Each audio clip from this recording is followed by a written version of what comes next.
Everyone was waiting for the explosive moment of the Forrester Creations launch, an event that was supposed to redefine the brand's image after years of turmoil. But at that moment, as all the lights focused on the main aisle, as Steffi stood in the CEO's chair, her introductory speech firmly in hand, a movement from behind the wings made the entire room stop breathing. Thomas appeared, his smile confident but his eyes filled with fire, and beside him, Quinn, the woman who had been banished from this very place, stepped out with the proud air of someone reborn from the ashes. Amidst the constant flashing of cameras, Thomas took her hand, raised it high in the white light, and announced something that shattered every sound in the room. "We are a couple." The words rang out like an explosion that destroyed the entire space. Steffi was stunned, her lips parted, but no words came out. Before her eyes, she saw not just her brother holding the hand of the woman who had caused their family so much pain, but also the betrayal of everything she had fought to protect. In the audience, phones lit up, social media exploded, and journalists scrambled to capture this historic moment, a moment that could make or break the Forrester legacy. Ridge stood backstage, his face hard. He saw not just a scandal, but the collapse of the order he had spent his life building. Eric, who had just recovered from a serious illness, sat in the front row.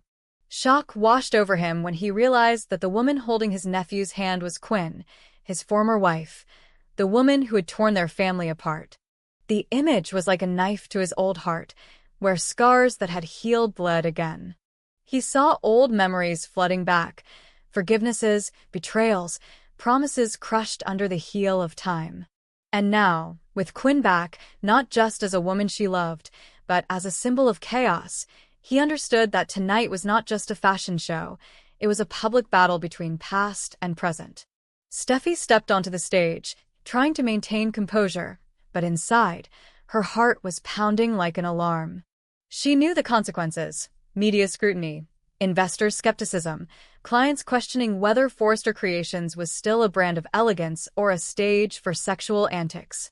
Her eyes flickered to Thomas, whom she had believed had grown up, overcome the darkness in his mind, but now there he was, holding the hand of the woman who had brought his father to his knees.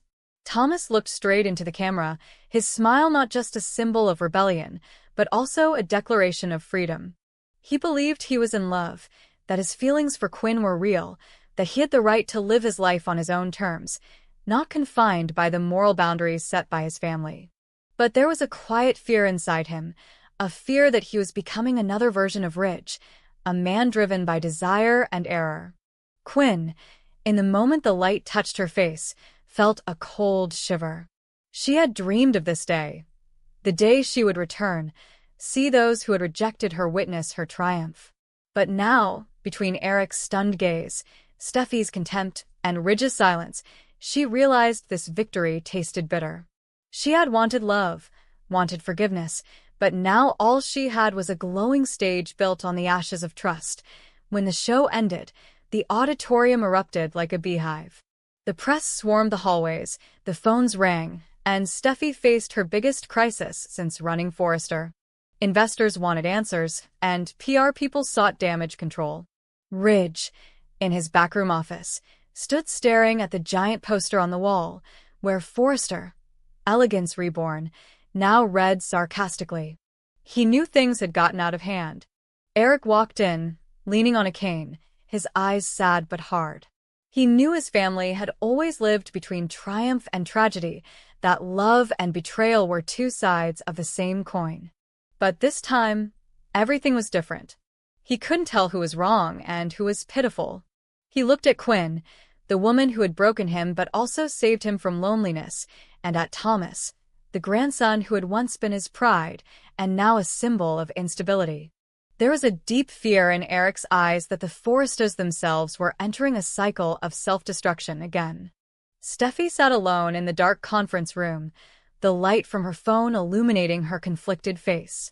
She read every article, every comment, every hashtag that mentioned the Forrester name along with the words scandal, betrayal, disaster.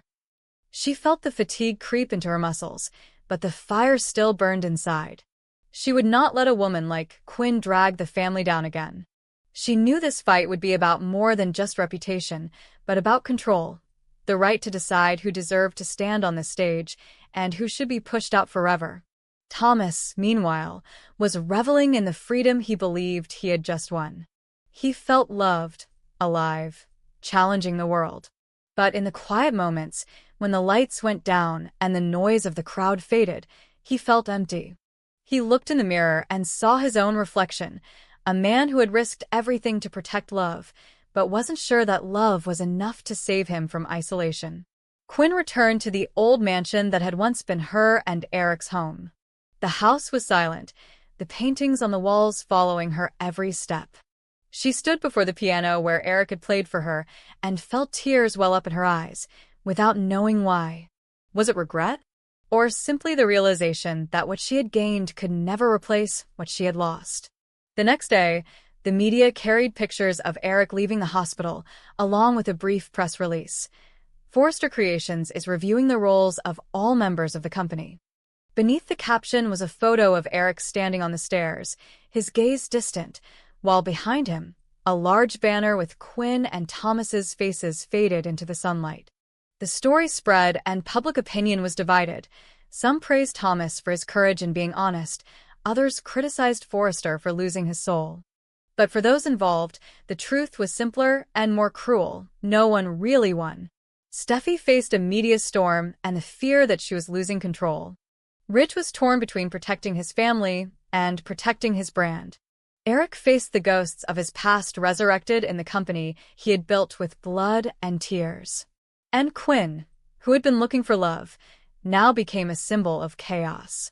At night, the city glowed like blood flowing through the underground. In the empty room, Steffi stood before the window, looking down at the street, the car headlights reflecting in her cold eyes. She knew there would be an emergency meeting tomorrow, and painful decisions would be made. She would have to choose between family and company, between loyalty and survival. Far away, in Quinn's apartment, Thomas sat on the sofa, his head on her shoulder. The dim light illuminated their faces, two souls bound in the same wound. Both believed they were in love, but they didn't realize that love was destroying everything they touched. In Forrester, Eric sat in his study, the pen falling from his hand, his eyes on an old family photograph. Was love always the enemy of legacy? He wondered. That every time a Forrester's heart fluttered, the empire was torn anew? And in that silence, the final question rang out, quiet, painful, like the tearing of fabric in the night. Can Forrester Creations survive when its own blood no longer knows what love is, what power is, and what betrayal lurks in the spotlight? The lights of Forrester Creations blazed in the afternoon, as if the entire building were trying to conceal a storm brewing inside.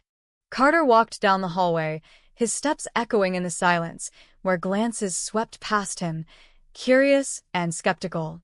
He had sworn to leave the past behind, the forbidden affair with Quinn, the nights of longing and guilt, the struggles between morality and passion. But now fate had drawn him back, not with a phone call, but with Quinn's name appearing on all the internal bulletins, along with a new, unexpected connection. She was becoming Douglas's future stepmother. Thomas watched from afar, his eyes as cold as storm water. He said nothing, but inside, jealousy smoldered like a hidden fire. He had believed that his love for Quinn could erase all prejudice, could make the world see him as a grown man, no longer dominated by the shadows of the past.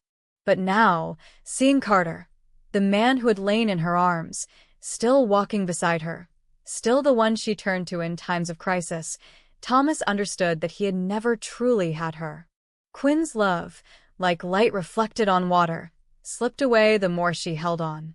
Quinn, in the midst of public opinion, remained calm. She knew the rumors were spreading, that Carter had signed the modeling contract that had restored her, that he had secretly used his legal power to reopen the door the company had once closed in her face. To the media, it was a compelling story, a woman once abandoned, now restored to her former glory thanks to the man who had been her secret lover. But to Forrester, it was an earthquake. Steffi held an emergency meeting, Ridge was silent, and Eric, still weak from his treatment, looked at the contract documents with trembling hands. Beneath Carter's perfect signature was a line of approval he had added himself, a clause allowing Quinn to return as a consulting designer. No one knew how it had happened, only that it had been signed unusually quickly and that Carter had somehow bypassed the board's vetting process. Thomas began to have doubts. He felt betrayed twice, once by the woman he loved, and once by a friend he had once trusted. His jealousy was making him lose sight of himself. He tried to find reasons to believe that Carter was acting professionally, that he had no romantic intentions, but every time he saw Quinn and Carter exchange glances in the hallway, his heart clenched, like he was witnessing a silent crack widening in the fragile wall of trust. Carter was caught between two worlds. He knew all the eyes were on him, knew that signing that contract had put him in a dangerous position, but he couldn't deny that part of him still wanted to see Quinn on stage, still wanted to see the light in her eyes when she was recognized again. He told himself it was only fair, that she deserved a second chance, but deep down, he knew it was a feeling he thought he'd buried. Quinn, meanwhile, was far from naive. She knew her return was unwelcome. Every move was scrutinized, every look was meaningful. She understood that Thomas was beginning to distance himself, that his gaze, once warm and protective, had turned suspicious. But she also knew that Carter was still the only one who understood her to the core, the one who knew her not just as a schemer, but as a woman who had paid too much for her mistakes. At the next day's internal meeting, when the contract leaks broke, the air in the room felt drained of oxygen. Steffi demanded an explanation from Carter, and Rich looked at him as if to lay bare his every thought. Carter answered in a calm voice, but there was a deep weariness in his eyes. He didn't deny signing the contract, but he didn't justify it either. He only said one short sentence in the meeting minutes, that he believed in human ingenuity and the right to make a fresh start. The words, instead of soothing, caused everyone to explode with suspicion. Thomas left the room first. His footsteps echoed down the hallway like a warning. He couldn't accept that Carter was the one who brought Quinn back. A dark thought formed in his mind. Had Quinn ever truly chosen him, or was she just looking for the man who made her feel safe? Every time he remembered the moment Quinn touched Carter's hand at the press conference, his heart clenched, and the admiration he once had for Carter turned to the cold fire of betrayal in his eyes. That night, Carter sat in his office, alone, looking at the contract on the screen. The light from the computer reflected off his face, highlighting the tired lines around his eyes. He knew he was on the line, not just of his career, but of his self-respect. Every line in the contract reminded him of the times he and Quinn had spent together, the sinful nights he never dared to recall. And now he wondered, was he really signing this contract out of justice, or because his heart had never been healed? Across town, Quinn couldn't sleep either. She sat in front of the mirror, her eyes reflecting the image of a woman who had been through too much pain to believe in miracles. She thought of Thomas, thought of Carter, thought of the way both men had looked at her, one as a symbol of desire, the other as an unhealed wound. She realized that, even though she had returned, she still couldn't escape the past. The price of resurrection was being caught between two men who represented two worlds, love and redemption. Eric, the only one sane enough to see what was happening, sat silently in his old office. He knew Quinn would never come back without a plan, and Carter, with his heart too honest, was always the easy prey. But he also knew that neither of them was completely wrong. Everything that was happening was the result of old ties that had never been broken.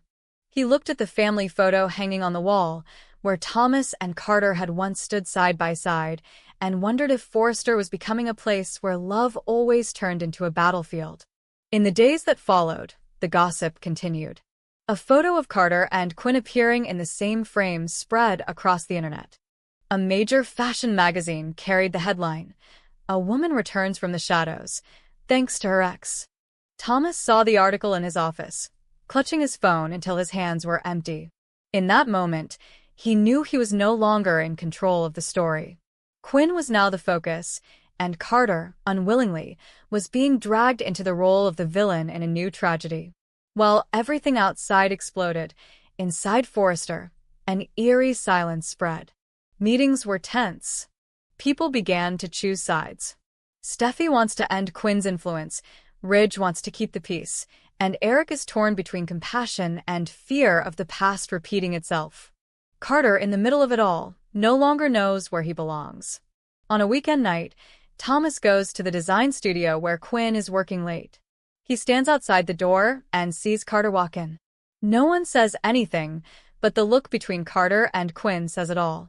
Thomas turns away, his shadow fading into the hallway, his heart no longer filled with jealousy, but despair. He realizes that some people never really leave each other, no matter how many years, no matter how many mistakes have passed. It rains all night. Forrester is immersed in dim light and the wind whistling through the glass. Carter sits alone, looking at the company files on the table, and realizes that he is facing not only the risk of losing his job, but also losing himself again. Love, in Forrester's world, is never just love. It's always transactional. It's power, the sweet weapon everyone fears but still throws themselves into. Outside, the city is plunged into darkness, and in the silence, only the question